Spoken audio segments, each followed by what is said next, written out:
काशी के पंडितों ने बीपी सिंह को राजर्षि कह दिया। किसी को जगत गुरु बना देते हैं काशी के पंडित, किसी को शंकराचार्य बना देते हैं, कुछ मुट्ठी भर हैं दक्षिणा किलो में। अरे वो परंपरा है जहाँ वशिष्ठ जी ने 100 पुत्र उनके मार डाले गए, नकली प्रमाण पत्र नहीं दिया। श्रीमन नारायण, मैंने जैसा कि कहा था कि मैं आज एक वीडियो लेकर आपके समक्ष उपस्थित होऊंगा, एक बहुत ही नीच और निंदनीय षड्यंत्र का खुलासा करने के लिए। और आप इस पूरे वीडियो को मैं काशी विद्वत परिषद से भी अनुरोध करता हूं, श्री स्वामी विद्याभास्कर जी से भी अनुरोध करता हूं, तुलसी पीठ के पक्षधरों से भी अनुरोध करता हूं, और अपने जो शास्त्रनिष्ठ सहयोगी गण हैं, गुरुजन हैं, समर्थक गण या अनुयायी गण हैं, उनसे भी मैं अनुरोध करता हूं कि इस वीडियो की एक एक बात को, एक एक पंक्ति को अक्षरशः श्रवण करें और जो मैं समझाना चाहता हूं उसको विवेकपूर्ण दृष्टि से उसको समझें। कल मैंने एक फेसबुक पर वीडियो डाला था जिसमें मैंने काशी विद्वत परिषद को एकमात्र निर्णायक शास्त्रार्थ में मानने से मना किया था कि काशी विद्वत परिषद हमारे और रामभद्राचार्य जी के मध्य होने वाले शास्त्रार्थ में एकमात्र निर्णायक की भूमिका वो न निभाए, ये मैंने कहा था। और इसके संदर्भ में मैंने यह भी कहा कि मेरे पास एक फोन आया जिसमें कहा गया कि काशी विद्वत परिषद से रामभद्राचार्य जी की 20 लाख रुपए में डील हुई है, ऐसी बात। अब इस पूरे प्रकरण के अंत में कुछ कॉल रिकॉर्डिंग्स भी थी जो स्वामी विद्याभास्कर जी की थी और ब्रजभूषण ओझा जी की थी। तो फिर स्वामी विद्याभास्कर जी का मुझे अचानक से संदेश आया किसी शिष्य के माध्यम से कि आप क्या कर रहे हैं, आपको एक क्यों आपने सार्वजनिक किया, क्यों डाला, ये तो आपसे अपेक्षित नहीं था। तो मुझे काफी सुनना भी पड़ा उनके पक्ष से। हालांकि स्वामी जी ने वैसा सुनाया नहीं, लेकिन कष्ट तो था ही उनको और मुझे भी बहुत ग्लानि हुई। तो मैंने कहा भाई ये रिकॉर्डिंग तो मार्केट में पहले से घूम रही है, ये जो वार्तालाप जो फोन रिकॉर्डिंग है वो पूरे बाजार में पहले से घूम रही है, यहाँ तक कि मेरे पास भी 2 अज्ञात लोगों ने फॉरवर्ड किया है। तो फिर स्वामी जी ने कहा कि कहाँ फॉरवर्ड किया है, तो मैंने फिर उनको स्क्रीनशॉट भेज दिया कि देखिए इस समय इस नंबर से मेरे पास ये स्क्रीनशॉट मैं भेजा कि दोपहर में आया 11-12 बजे के आसपास, फिर 3-3:30 बजे के आसपास आया। मेरा वीडियो तो 5-5:30 बजे के बाद आया ना। तो पहले से जो बात मार्केट में चल रही है, यदि मैं अपने चैनल या यूट्यूब फेसबुक पर नहीं डालूं तो सामने वाला तो डालेगा ही, क्योंकि वो षड्यंत्र कर चुका है। अब मैं इस वीडियो में आपको 3 बातों पर अपना स्पष्टीकरण देने वाला हूं। सर्वप्रथम, काशी विद्वत परिषद को रामभद्राचार्य जी ने 20 लाख रुपए दिए हैं और विद्याभास्कर स्वामी जी की जो फोन रिकॉर्डिंग लीक हुई है, इस बिंदु पर भी मैं सप्रमाण षड्यंत्र का खुलासा करूंगा। दूसरी बिंदु में मैं आपको यह बताऊंगा कि मेरे विरुद्ध और भी अन्य क्या क्या नीच और निंदनीय षड्यंत्र किए जा रहे हैं जो परिषद इत्यादि प्रकरणों से भिन्न है। तीसरा, जो रामभद्राचार्य जी ने मंच से यह प्रश्न किया है कि ये भागवतानंद कौन है, नाम के आगे श्री क्यों लगाता, गुरु क्यों लगाता, इसको किसने गुरु बना दिया, ये रामभद्राचार्य जी भी कुछ कहे हैं और कुछ उनके शिष्यगण भी पूछ रहे हैं, निग्रहाचार्य कौन है, किसने बना दिया इत्यादि। तो इस वीडियो को सभी लोग ध्यान से सुने और सभी लोग विवेकपूर्ण दृष्टि से ग्रहण करें, यह मेरी भूमिका हुई। अब मैं विषय पर आता हूं। सबसे पहले काशी विद्वत परिषद को मैं बता दूं और बाकी लोगों को भी बता दूं कि काशी विद्वत परिषद के किसी एक सदस्य को भी मैं व्यक्तिगत रूप से न आज तक मिला हूं, न वो लोग मुझे जानते हैं। जहां तक मुझे जानकारी, हो सकता है वो जानते हो, कभी मिले हो किसी सभा में, लेकिन पता ना हो कि ये महाशय काशी विद्वत परिषद में भी हैं, हो सकता है ऐसा। लेकिन जहां तक मुझे जानकारी है, आज तक व्यक्तिगत रूप से मैंने काशी विद्वत परिषद के किसी वर्तमान अथवा पूर्व पदाधिकारी से भेंट नहीं की है। दूसरी बात, काशी विद्वत परिषद में जो ब्रजभूषण ओझा जी हैं, जिनका नाम रामभद्राचार्य जी ने अपने चुनौती वाले वीडियो में लिया है कि मेरे चकाचक चेले हैं व्याकरण में, पांडे जी और ओझा जी इत्यादि जो कहा है सभी लोग जानते हैं। तो ब्रजभूषण ओझा जी ने कुछ दिन पूर्व स्वामी विद्याभास्कर जी से संपर्क किया था। ज्ञानवापी वाला प्रकरण जब चल रहा था कि ज्ञानवापी का प्रकरण में वो जो शोधन विधान है देव प्रतिमाओं का, विग्रहों का, शिवलिंगों का, उसके संदर्भ में, तो स्वामी जी ने अपने मत के अनुसार उत्तर दिया ही, साथ ही ऋषि कुमार तिवारी जी को कहा कि आप निग्रहाचार्य से संपर्क करके शैव मत में जो और कुछ विधान होंगे उनकी जानकारी आप प्राप्त कर लें, क्योंकि परंपरा कहती है कि हमारे संप्रदाय से इतर संप्रदाय में अगर कोई बात हमें कहनी हो तो भले हमने शास्त्रों को पढ़ा हो, किंतु सामने वाले के संप्रदाय के विद्वत जनों से परामर्श करके ही कोई निर्णय देना चाहिए, एक सामान्य बात भी होती है। तो स्वामी जी ने अपने मत से जो बताना था, मार्गदर्शन करना था काशी के विद्वानों का, वो तो किया ही उन्होंने। और साथ ही साथ ऋषि कुमार तिवारी जी के माध्यम से उन्होंने मुझसे संपर्क करके कहा कि आप शैव मत में जो बातें हैं, शास्त्रोक्त प्रमाण है, उसका भी आप में प्रस्तुत करें वो। तो स्वामी जी ने इधर उधर इसलिए नहीं पूछा क्योंकि उन्हें विश्वास था कि निग्रहाचार्य के पास एकत्र और ठोस प्रमाण मिल जाएंगे शास्त्र के। तो स्वामी जी के कहने पर मैं उस समय सुमन पाठक जी के घर में था, तो सुमन पाठक जी भी इस बात के प्रमाण है कि स्वामी जी का संदेश आया था। फिर मैंने सेवागमों से प्रमाण निकाल के उनको ऑडियो के रूप में भेज दिया था। फिर स्वामी जी ने बड़ा स्नेह किया मुझसे, बड़ी उन्होंने कृपा की, मेरी प्रशंसा भी की। तो ब्रजभूषण ओझा जी का स्वामी विद्याभास्कर जी से बड़ा घनिष्ठ और सम्मानपूर्ण संबंध है। स्वामी जी का भी मुझसे बड़ा स्नेहवत और एकदम अभिन्न संबंध है। कृपा मुझ पर बड़ा रखते हैं, कृपा करते हैं। अब इस षड्यंत्र से रामभद्राचार्य जी के पक्षधरों ने क्या किया है, अब देखिए। यहाँ पर रामभद्राचार्य जी ने मंच से संकेत किया अपने शिष्यों को कि अर्जुन बनो, गुरुदक्षिणा दो, जो मेरे विरुद्ध बोल रहा है उसको पकड़ के लाओ, ठीक है। उनके उत्तराधिकारी कहते हैं कि जिस औषधि से समझेंगे उस औषधि से इनको समझाया जाएगा। और मानो ही महताम धनम, अब संभावित चाकीर्तिर्मरणादिरिच्यते, सम्मानित जन का सम्मान ही नष्ट हो जाए तो मरण तुल्य है ना। तो अब षड्यंत्र कैसे कैसे शुरू हुआ है। सबसे पहले रामभद्राचार्य जी मंच से क्या कहते हैं कि रमाकांत पांडे, ब्रजभूषण ओझा इत्यादि हमारे चकाचक चेले हैं, ठीक है। अब ब्रजभूषण ओझा जी कहाँ हैं, काशी विद्वत परिषद में हैं। हमारे पास एक अज्ञात फोन कॉल आता है स्वामी विद्याभास्कर जी के नाम से, मेरे पास नहीं, मेरे जो सूर्यगण उनके पास आया था कि विद्याभास्कर स्वामी जी ने सचेत किया है कि काशी विद्वत परिषद जो है सो कुछ डील कर रही है रामभद्राचार्य जी से, तो आप सतर्क रहें। विद्याभास्कर स्वामी जी ने कोई संदेश मुझे ऐसा नहीं भिजवाया। जिस व्यक्ति ने फोन किया उसने स्वामी जी का नाम लिया है, और ये सब बातें मैं एकदम जनेऊ छू के कर सकता हूं। तो स्वामी जी के नाम पर हम लोग सभी श्रद्धा रखते हैं कि हाँ उनके माध्यम से संदेश आया है तो सतर्क रहना चाहिए।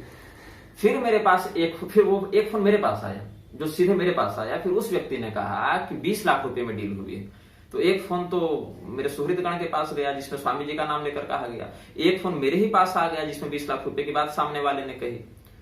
तो मुझे पुष्टि हो गई, और फिर मैंने स्वामी जी को संदेश भिजवाया कि मुझे सुनने में ऐसा आ रहा है। स्वामी विद्याभास्कर जी को और अन्य गुरुजनों को भी मैंने संदेश भिजवाया कि सुनने में बात आ रही है कि काशी विद्वत परिषद से डील हुई है 20 लाख में, क्योंकि दो फोन आए हैं तो जांच तो करनी पड़ेगी। तो मैंने स्पष्ट कहा कि यदि यह बात सत्य है तो गुरुजन इसका संज्ञान लें, इसकी पड़ताल करें, और अगर ऐसा हो रहा है तो इसमें हस्तक्षेप करें, क्योंकि यह तो सही बात नहीं है। तब स्वामी जी ने इस बात की जांच करने के लिए ब्रजभूषण ओझा जी को फोन किया, और फोन करके क्या बात हुई दोनों में वो तो रिकॉर्डिंग में सामने आ ही चुकी है। तो ब्रजभूषण ओझा जी को स्वामी जी ने क्या कहा है कि सुनने में आया है कि ये डील हो रही है 20 लाख रुपए में। ब्रजभूषण ओझा, और अगर ऐसा हुआ तो काशी विद्वत परिषद तो भयंकर बदनाम हो जाएगी। तो ओझा जी ने स्वयं कहा है कि नहीं, ऐसी कोई बात नहीं है। मतलब अब देखिए, अब इसके बाद इस रिकॉर्डिंग को स्वामी जी ने हमको भेजा ताकि मैं आश्वस्त हो जाऊं कि भाई काशी विद्वत परिषद इस प्रकार की कोई डील अभी नहीं कर रही है, तो मैं निश्चिंत हो जाऊं। मैंने वो रिकॉर्डिंग कहीं नहीं भेजी, एक भी व्यक्ति को मैंने वो रिकॉर्डिंग फॉरवर्ड नहीं की है। स्वामी जी ने भी मेरे अतिरिक्त किसी और व्यक्ति को वो रिकॉर्डिंग नहीं भिजवाई है। स्वामी जी ने किसी को भेजा नहीं, मैंने किसी को भेजा नहीं, तो वो रिकॉर्डिंग मार्केट में लीक कैसे हुई?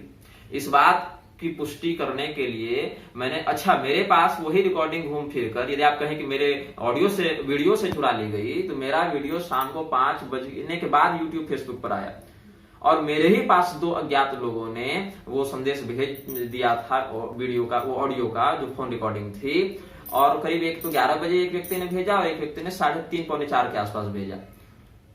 तो मुझे लगा कि ये बात बाजार में चल ही रही है, स्वामी जी ने नहीं लीक की, हमने नहीं लीक की, तो ये बात निकली कहां से? तो ये अर्जुनों का काम लग रहा है जो कुछ अपने द्रोणाचार्य जी की जो है सो सेवा कर रहे हैं। मेरे परिचितों ने बताया कि चांदनी चौक, दिल्ली इत्यादि में, बेंगलोर इत्यादि में तो 5-5, 10-10 हजार रुपये में हो जा रहे हैं ये सारे काम।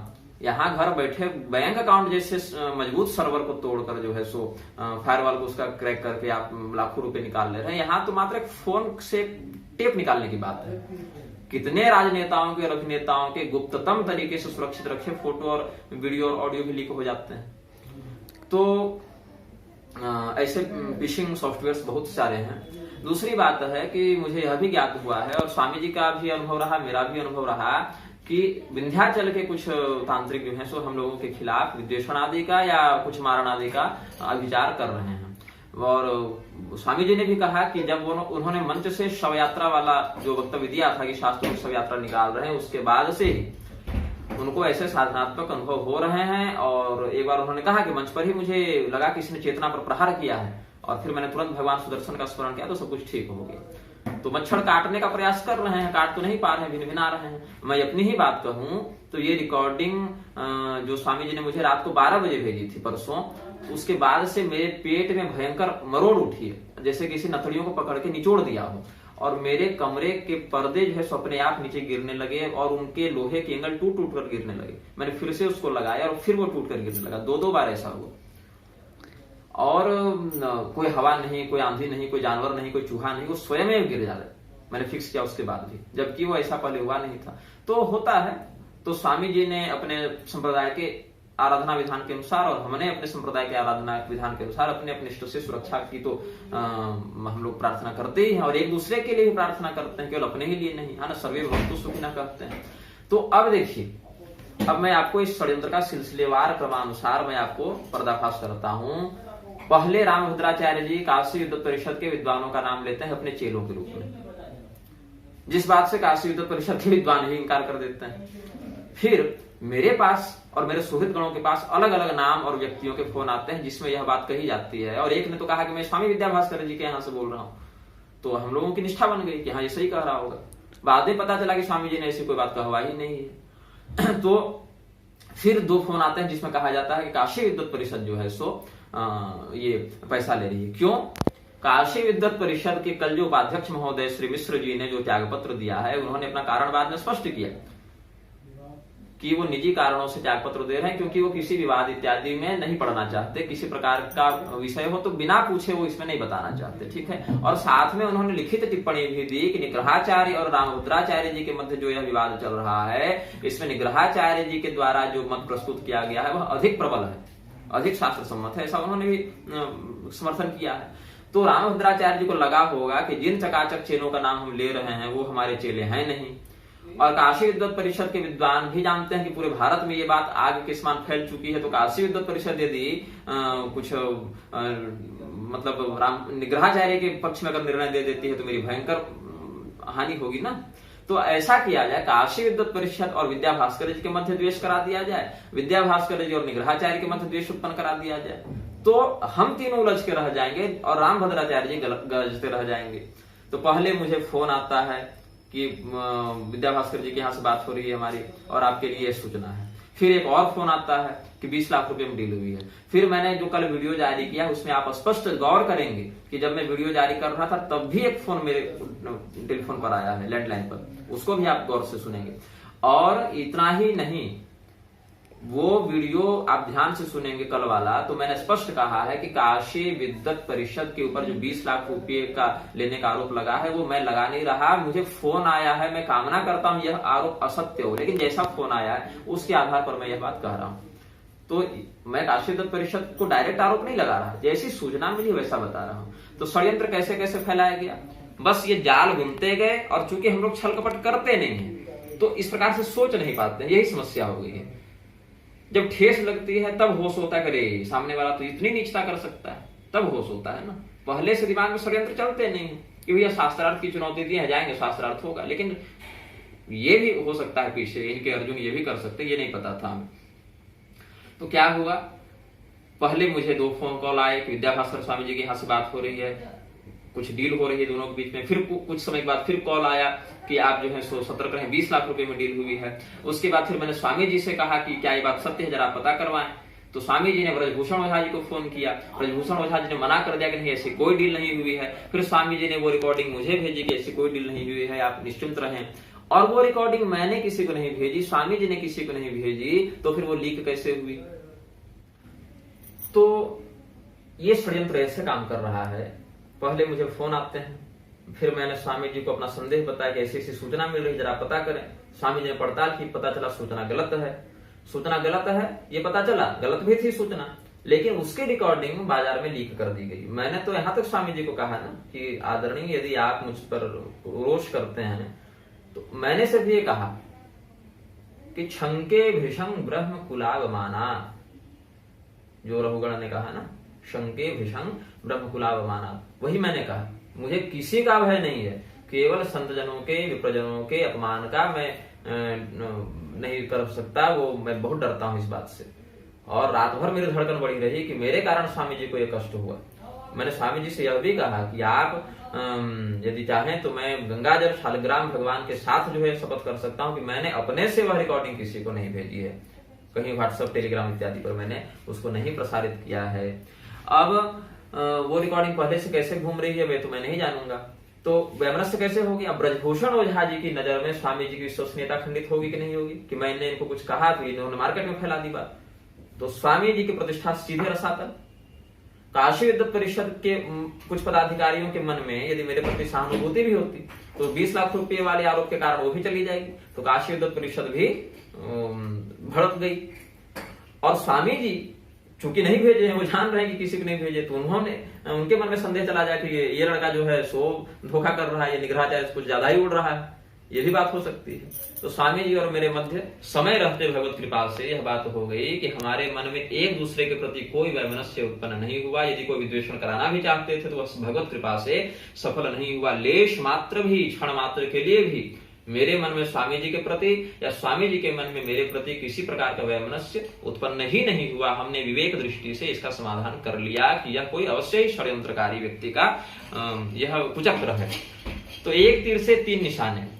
काशी विद्वत परिषद के जिन पदाधिकारियों के मन में धर्म निष्ठा के कारण मेरा पक्ष दृढ़ लग रहा था, अब उनके मन में मेरे प्रति वैमनस्य उत्पन्न कर दी गई, क्योंकि मैंने ही कहा कि 20 लाख रुपए वाली बात, और मैंने स्पष्ट किया है कि मैं नहीं कह रहा, मेरे पास प्रमाण नहीं है, मुझे फोन आए हैं उनके आधार पर मैं यह बात कह रहा हूं, और हो सकता है वो फोन गलत हो, यह भी मैंने कहा, जो कि गलत ही सिद्ध हो गई।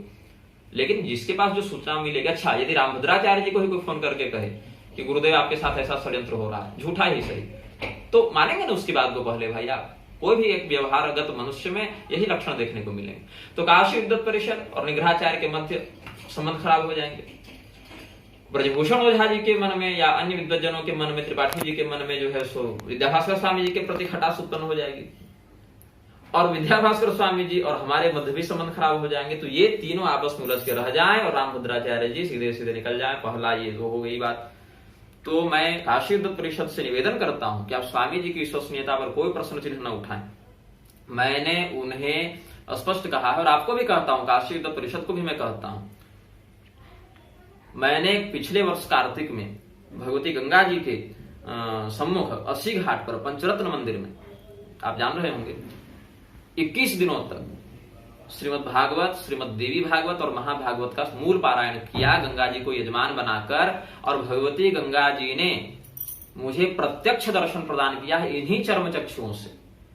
मैं उन भगवती गंगा जी में प्रविष्ट होकर यह कह सकता हूं शपथ पूर्वक कि मैंने वह रिकॉर्डिंग या स्वामी विद्याभास्कर जी ने वह रिकॉर्डिंग समाज में प्रसारित नहीं की है। मैंने किसी एक व्यक्ति को भी वह रिकॉर्डिंग नहीं भेजी है। अतएव आप इस षड्यंत्र को समझें। और ब्रजभूषण ओझा जी से भी मैं कहूंगा कि आप विद्याभास्कर स्वामी जी के प्रति या हमारे प्रति मन में कोई इस प्रकार का अविश्वास न रखें कि हमने ये रिकॉर्डिंग मार्केट में फैलाई है।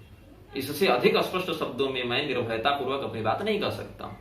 ठीक है, अब हम इस बात पर आते हैं कि मेरे विरुद्ध और कौन सा षड्यंत्र चल रहा है। अच्छा, जिसने वीडियो डाला है ना, कोई किसी ने एक चैनल बनाया था बागेश्वर धाम के पागल इस नाम से, अब उसने अपना नाम बदल के कर लिया तुलसी पीठ के परिजन या परिकर ऐसा। उसने पहले क्या टाइटल डाला, विद्याभास्कर और निग्रहाचार्य के बीच की फोन रिकॉर्डिंग जो है सो लीक हो गई, या आप उसके भी यूट्यूब में देखेंगे।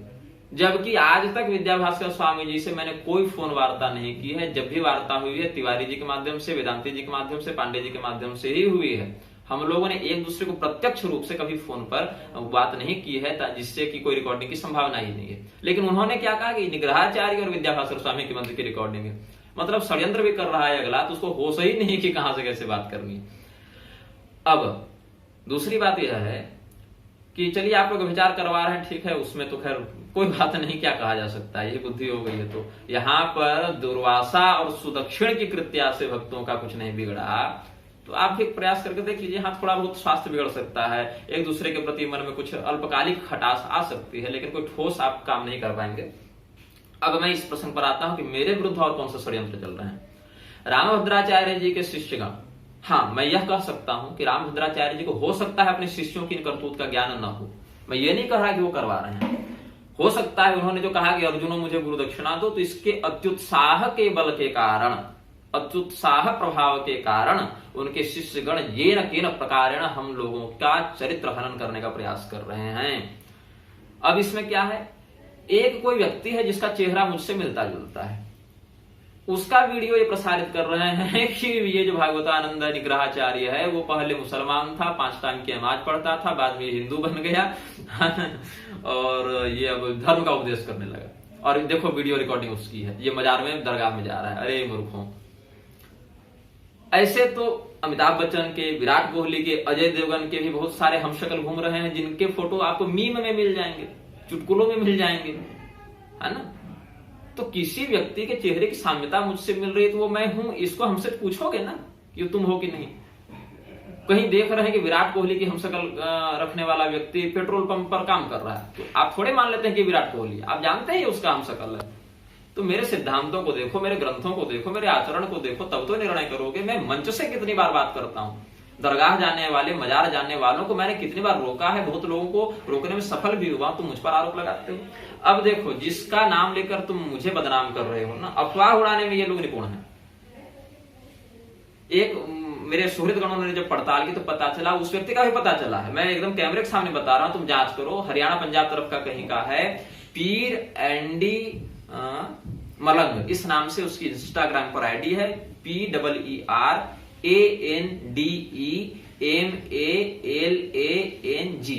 पीर एंडी मलंग के नाम से उस व्यक्ति की आईडी है। वो हिंदू है कि मुसलमान है मुझे नहीं पता, तुम स्वयं संपर्क करो और पता करो।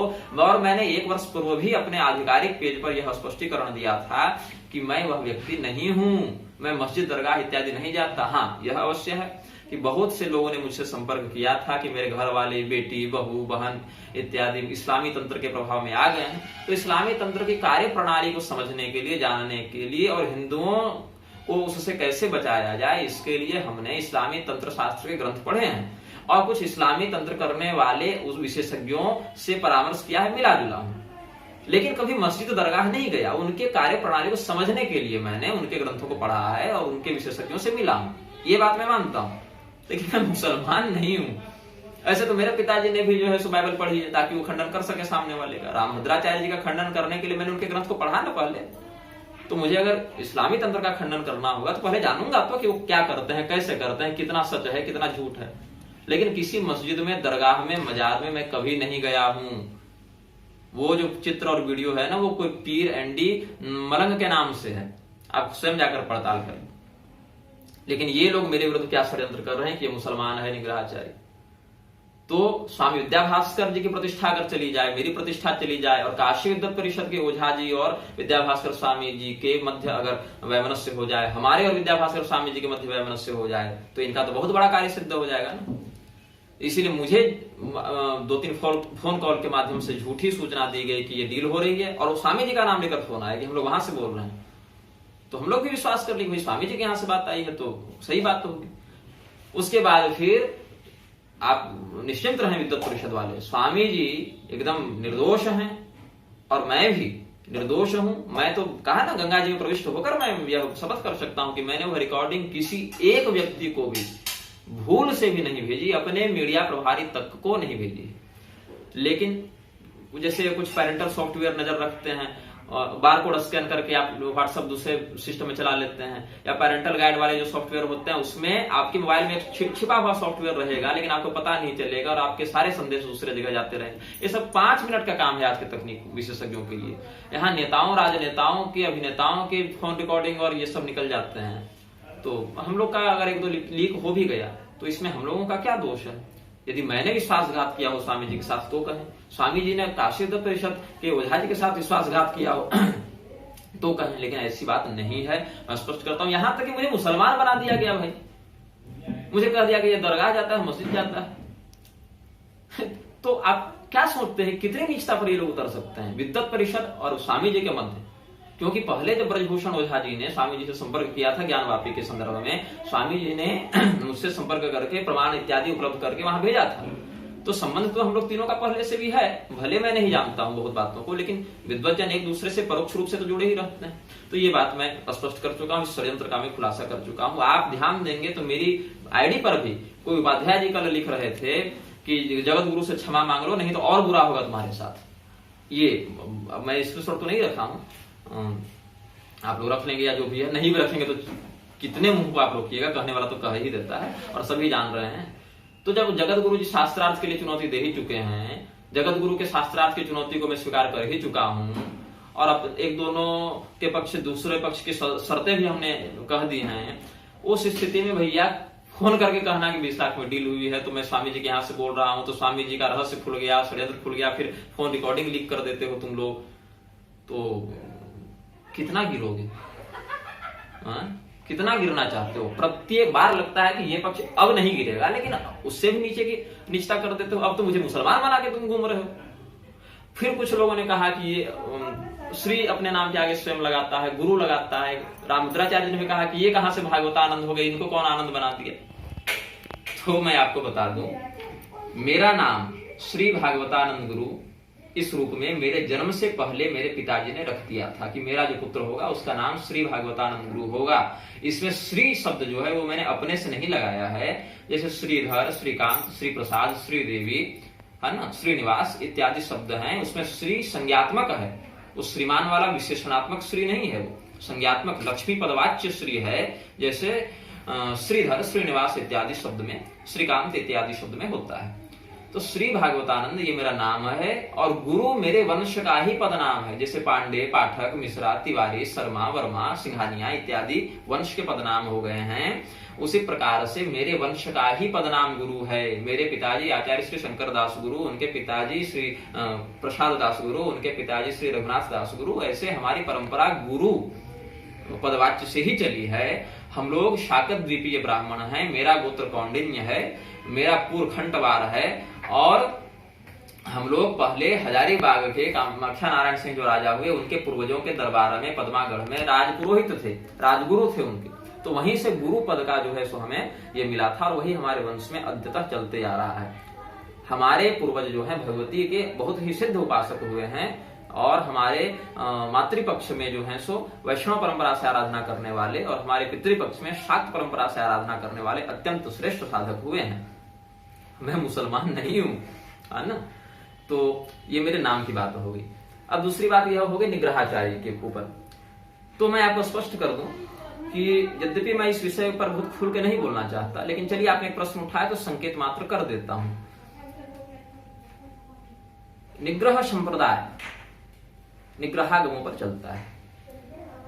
2017 ईस्वी में पूरी शंकराचार्य जी के शिविर में, प्रयाग शिविर में मेरा जाना हुआ था, और पूरी शंकराचार्य जी के मंच से जो सदानंद आश्रम वाले शुक्ल आचार्य जी हैं उनके साथ मेरा उद्बोधन भी हुआ था 2-3 दिन का, और पूरी शंकराचार्य जी मुझसे बड़ा स्नेह भी करते थे, बड़ी कृपा थी उनकी मुझ पर। इस बात से उन्हीं के पीछे के बहुत सारे लोग मुझसे ईर्ष्या भी करने लगे थे। तो एक दिन क्या हुआ, प्रशांत मिश्र जी जो हैं प्रयागराज वाले, उन्होंने रात्रि को शयन के समय मुझसे कहा कि गुरुदेव आशंका व्यक्त कर रहे थे कि आप किसी नवीन संप्रदाय का सृजन प्रवर्तन करेंगे। अब हो सकता है कि उन्होंने यह बात नकारात्मक परिप्रेक्ष्य में कही हो, जैसे आर्य समाज, गायत्री परिवार इत्यादि निकल गए, तो उन्होंने मेरे व्यक्तित्व को देखकर सोचा होगा कि ये नवीन संप्रदाय का सृजन कर ले। या फिर हो सकता है वो गूढ़ भाषा कहे हो जो मिश्र जी ही ना समझ पाए हो कि ये इनके व्यक्तित्व में किसी संप्रदाय प्रवर्तक आचार्य के लक्षण विद्यमान है ये। लेकिन दूसरा जो अर्थ में लगा रहा हूं, संप्रदाय प्रवर्तक आचार्य के लक्षण, वो ज्यादा समीचीन मेरे साधनात्मक अनुभव से बोधित होता है। कैसे? तो मैं जब घर आया, मैंने अपने परिजनों को बताया कि शंकराचार्य जी ऐसा कह रहे थे, तो मेरे परिजनों ने पूछा कि तुम्हारे संप्रदाय का फिर क्या नाम है? तो मैंने कहा निग्रह संप्रदाय, मैं निग्रहाचार्य हूँ। तो बोले कि ये क्या परंपरा है? तो मैंने कहा अभी मुझे इसके बारे में और बोध नहीं है, जब और बोध होगा तो मैं बताऊंगा। फिर बहुत से देवताओं ने स्वप्न में आकर मेरी साधना सिद्धि का वरदान मुझे प्रदान किया है। तो मुझे 2019 में निग्रह संप्रदाय का तो बोध था, निग्रह संप्रदाय का आचार्य हूं इतना बोध था, लेकिन उस संप्रदाय का ग्रंथ क्या है, उसका सिद्धांत क्या है, उसका मंत्र क्या है ना, ये सब बोध नहीं था। तो मैंने भगवती की आराधना कामाख्या में जाकर प्रारंभ की। कामाख्या की इतना पता है कि शाक्तों की कोई परंपरा से था, तो कामाख्या में जब मैंने साधना आरंभ की तो मुझे ज्ञात हुआ, मुझे कामाख्या में करीब 45-46 दिन बीते। जंगल में मैं साधना करता था ब्रह्मपुत्र के किनारे, और बहुत कठोर भगवती की मैंने तपस्या की, अपने मुझसे नहीं कहना चाहिए लेकिन की थी। और मुझे परमाक्षर सूत्र वहां पर उपलब्ध हुए। जैसे भगवान पाणिनि को 14 सूत्र मिले थे, वैसे हमें 10 सूत्र मिले, और उन 10 सूत्रों पर मैंने सूत्र विस्तार भाष्य का प्रणयन किया, जो कि प्रकाशित है, PDF भी उपलब्ध है संस्कृत हिंदी अनुवाद के साथ। उस पूरे विषय को आप पढ़ लें, तब समझ में आता है। तो मुझे आधारभूत सूत्र सिद्धांत मिल गए। स्वप्न में भगवती ने मुझे निग्रह संप्रदाय का मूल मंत्र पंचाक्षरी भी प्रदान कर दिया और यह भी बता दिया। फिर मैंने शक्ति संगम तंत्र का जब मैंने अध्ययन किया तो वहां भी निग्रह संप्रदाय का वर्णन मिलता है। वहां 28 संप्रदायों का वर्णन है। तो जैसे वैष्णवागमों में पांचरात्रागम एक उपशाखा हो गई, वैखानसागम एक उपशाखा हो गई, शैवागमों में भी अघोरागम एक उपशाखा हो गई, कापालिकागम एक उपशाखा हो गई। वैसे शाक्तागमों में यक्षिणियागम एक उपशाखा हो गई, मंजू घोषागम एक उपशाखा हो गई, निग्रहागम एक उपशाखा हो गई। तो जैसे वैष्णवागमों से वैष्णव संप्रदाय संचालित होते हैं, वैसे निग्रहागमों से निग्रह संप्रदाय संचालित होता है।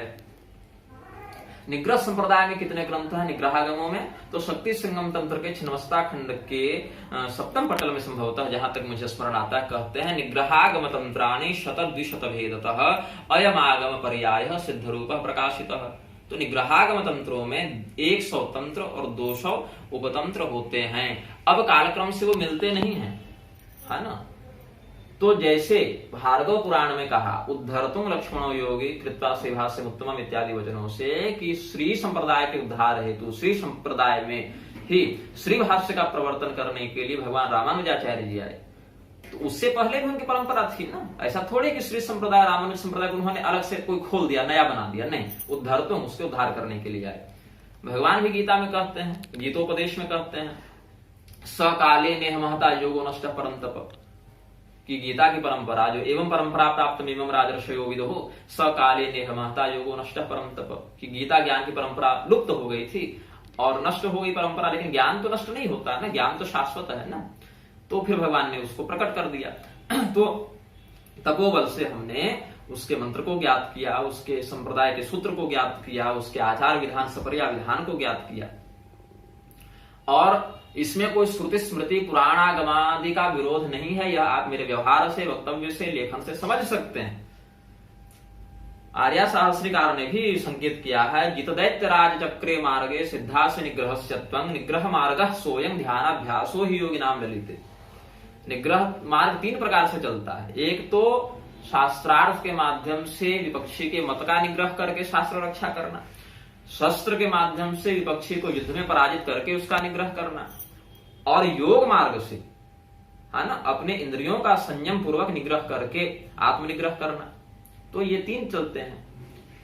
तो निग्रह संप्रदाय अब विस्तृत नहीं मिलता, इसकी परंपरा लुप्त हो चुकी है। और मैं तो कहूं सबसे क्षीणकाय और सबसे संसाधनहीन अभी ही हो गया है। और मेरा काम कोई बहुत अपना आगे परंपरा बढ़ाना नहीं है। भगवती इसके बाद किसको जिम्मेदारी सौंपेगी उससे कोई मतलब नहीं है मुझे बस अपने कार्यकाल में, जब तक मैं इस पद पर अभिषिक्त हूं, मुझे इस कार्यकाल में अपना जो है जो कर्तव्य वह करना है। तो सर्वं प्रलय निगृहणाति निग्रहस्तस्यागमो निग्रहागमो, और उसमें फिर मैं तस्याचार्य निग्रहाचार्य। तो 100 तंत्र और 200 उपतंत्र का जो साधनात्मक जो सार होगा उसको मैं 10,000 श्लोकों में तिमिर हरण तंत्र के नाम से लिखूंगा, लिख भी रहा हूं। और तिमिर हरण तंत्र में मैंने स्पष्ट किया है मदंते निग्रहाचार्य भविष्यन्ति न वैकलौ, मेरे मरने के बाद, मेरे देहावसान के बाद निग्रहाचार्य दूसरे नहीं होंगे। मेरे बाद मेरे कोई शिष्य निग्रहाचार्य की उपाधि धारण नहीं करेंगे। ये नहीं कि मैं अपनी कोई नई दुकान और परंपरा खोलने वाला हूं, ऐसा नहीं। मेरा सिर्फ यह कार्य है कि उस संप्रदाय के सिद्धांत को ग्रंथ रूप में सुरक्षित करके चले जाना, इतना ही मेरा ये है। और उसके लिए मैंने स्वयं का चयन स्वयं नहीं किया। मैंने भैरवी तंत्र की विधि से भगवती छिन्नमस्ता की आराधना की, भगवती बगलामुखी की आराधना की, सांख्यायन तंत्र की विधि से हनुमान जी की आराधना की, गरुड़ तंत्र की विधि से, और कुंडलिनी की आराधना की रुद्रयामन तंत्र की विधि से। तो भगवती छिन्नमस्ता ने मुझे स्वप्न में साधना पूर्ण होने के बाद वरदान दिया था। पूछा उन्होंने क्या चाहते हो, क्यों मेरी आराधना करते हो? तो मैंने कहा कि कुछ कामना से तो नहीं कर रहे थे भगवती, बस आराधना करनी थी। तो मैंने किया। तो भगवती ने कहा ठीक है, तो फिर मैं ही अपनी ओर से तुम्हें कुछ वरदान देती हूँ। और भगवती ने मुझे यही वरदान दिया। इस बात की भी मैं शपथ कर सकता हूं कि यदि तुम्हारी बुद्धि कभी अधर्म में लग रही होगी तो क्रिया पर तुम्हारा नियंत्रण होगा। बुद्धि खराब होने से तुम्हारा कर्म खराब नहीं होने दूंगी। और यदि कभी तुम क्रिया ही गलत करने जा रहे हो तो बुद्धि भ्रष्ट नहीं होगी, तुम्हारा विवेक तुम्हें रोक लेगा। तो कोई व्यक्ति कब भ्रष्ट होता है? जब बुद्धि और क्रिया दोनों गड़बड़ा जाए। यदि कभी कलयुग के प्रभाव से बुद्धि गड़बड़ा रही हो तो क्रिया नियंत्रित रह जाएगी, कभी क्रिया ही गड़बड़ होने जा रही हो तो बुद्धि वहां तुम्हें बचा लेगी। तो ये बहुत बड़ा एक रक्षा कवच मां छिन्नमस्ता ने हमें प्रदान किया है निग्रह संप्रदाय के अंतर्गत, कि एक साथ हमें कभी भ्रष्ट नहीं हो सकता दोनों की दृष्टि से। बुद्धि गड़बड़ाए तो क्रिया पर नियंत्रण, क्रिया गड़बड़ाए तो बुद्धि पर नियंत्रण। और यही है निग्रह मार्ग स्वयं ध्यानाभ्यासो ही योगी नाम लेते। योगी जन यही तो करते हैं। आर्या शास्त्रीकार ने लिखा ना, मैंने तो आर्या शास्त्री नहीं लिखी है, वो तो वेंकट भट्ट जी ने कई दशक शताब्दी इत्यादि पहले लिख दिया। तो मुझ पर आरोप लगाना कि मैं स्वयंभू नहीं, हाँ मेरी परंपरा क्षीण है, संसाधनहीन है, सिद्धांतहीन नहीं है ना। तो अब आनंद जो है वह भी आप देखेंगे तो जो शाक्त हैं उनमें आनंद लगता है, यहां तक कि जो दशनामी परंपरा उसमें भी आनंद लगता है। तो दीक्षा विधान के बाद भी अच्छा, अब मैं थोड़ा गुरु परंपरा का भी संकेत कर देता हूं, यद्यपि मेरे गुरुजनों ने मना किया है, फिर भी मैं सबों का तो नाम नहीं लूंगा। मेरी गुरु परंपरा 2 स्थानों से है, तंत्रोक्त परंपरा, आगमोक्त परंपरा, ये आगम विधान में है।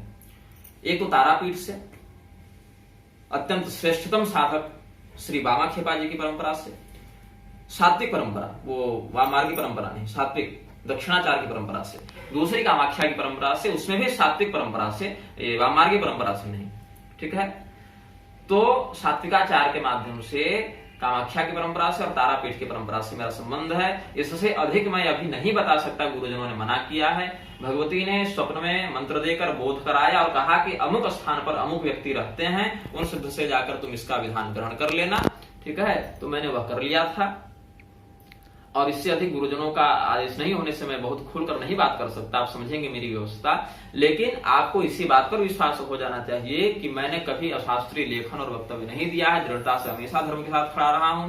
काशी विद्वत परिषद भी जो है सो इस बात को समझ ले कि वह षड्यंत्र से बचे, काशी विद्वत परिषद भी षड्यंत्र से बचे। और मैं भी आश्वस्त करता हूं कि मैंने वह रिकॉर्डिंग अपने से कहीं लीक नहीं की, पहले से मार्केट में घूमते फिरते मेरे ही पास जब 2 लोगों ने भेजा तब जाकर फिर मैंने उसको अपनी ओर से सार्वजनिक किया है कि ये तो बात पहले ही घूम ही रही है, तो मेरे कहने या न कहने से कोई फर्क तो पड़ेगा नहीं।